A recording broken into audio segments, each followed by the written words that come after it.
Pero así en mi consultorio, hoy, solo atiendo DTM y bruxismo. Si pudiera vivir de DTM, bruxismo y dolor facial, eso es lo que querría. Fue exactamente un parteaguas. Para mí, antes no tenía la seguridad de un diagnóstico sólido, hoy ya la tengo.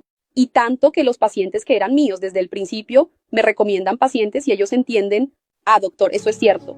Y ves que el paciente está entendiendo lo que estás diciendo, te quedas así, no, es eso mismo. Entonces, así te sientes más confiado, ¿entendiste? Y eso es, me sentía muy perdida antes y hoy en día soy bastante segura tanto de mis tratamientos como de los diagnósticos.